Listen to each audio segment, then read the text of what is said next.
माँ, इस बार आम का अचार थोड़ा ज्यादा भेजना, पिंकी को तो रोज ही चटकारे लेने होते हैं। कहती है नानी के हाथों में जादू है, नानी जैसा अचार कोई नहीं बनाता है। सीमा अपनी माँ कल्पना जी से फोन पर बोल रही थी। कल्पना जी खुशी से बोली, हाँ जरूर बना दूंगी, पर तुझे लेने आना होगा, मैं कुरियर नहीं करूंगी।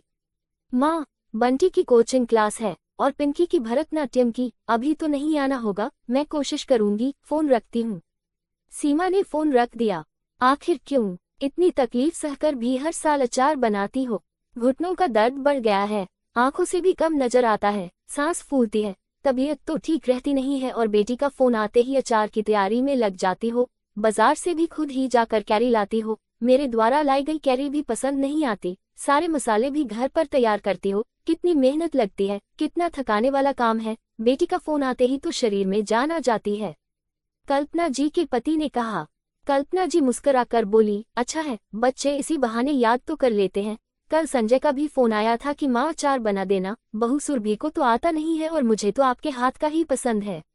अब माँ हूँ, बच्चों के लिए इतना तो करूंगी, और सच में अचार लेने के बहाने ही सही बच्चे आ तो जाते हैं। ऐसे तो दोनों को फुर्सत ही नहीं मिलती है, संजय हो या सीमा, अब दोनों के बच्चे बड़े हो गए हैं, उन पर बच्चों की पढ़ाई और करियर की जिम्मेदारी बढ़ गई है। सच भी है, जब अपने बच्चे बड़े हो जाते हैं तो माता पिता को बच्चे ज्यादा समय नहीं दे पाते हैं। संजय नौकरी में व्यस्त रहता है, फिर सीमा भी तो स्कूल में टीचर है, उसे भी छुट्टियां नहीं मिलती है कि 2 दिन माँ के पास आकर रह तो ले, अचार के ही बहाने सही अपने बच्चों से जुड़ी हुई तो हूँ। ये कहकर कल्पना जी की आंखें भीग गई, आंसुओं का सैलाब बहने लगा।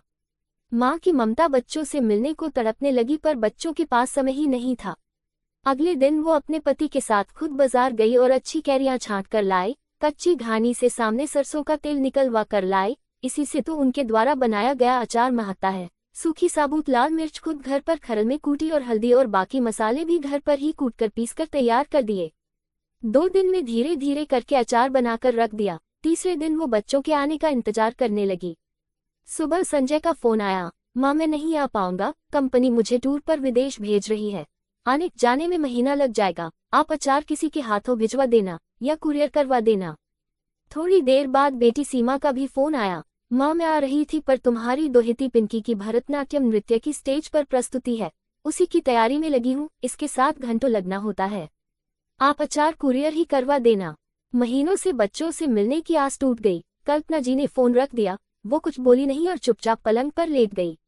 जो बच्चे माँ के बिना रह नहीं पाते थे, उनके पास अब माँ से मिलने का समय ही नहीं है। माँ तो उनके जीवन का जरूरी हिस्सा ही नहीं है। महीनों माँ मिलने को तरसती रहती है। बच्चों को वीडियो कॉल पर देखना और साथ में रहना 2 अलग चीज होती है। सुनो, जब मेरे दोनों बच्चे आए तो उन्हें कहना कि उनकी माँ उन्हें बहुत प्यार करती थी, और उन दोनों को ये अचार की बरनी भी दे देना। बच्चे माँ को ना सही अचार को तो याद रखेंगे, अचार के बहाने से माँ को याद तो करते हैं। कल्पना जी ने धीमी आवाज में कहा, हाँ तो तुम खुद ही कह देना, तुम कहाँ जा रही हो?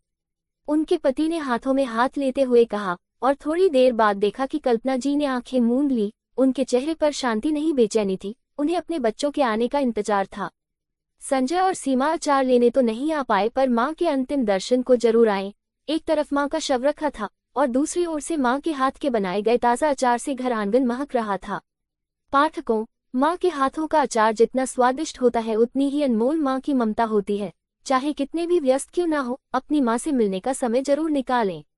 दोस्तों, आपको ये कहानी अच्छी लगी हो तो प्रतिदिन कहानी पढ़ने के लिए चैनल को लाइक, शेयर और सब्सक्राइब जरूर करें और कमेंट में अपना राय जरूर बताएं। धन्यवाद।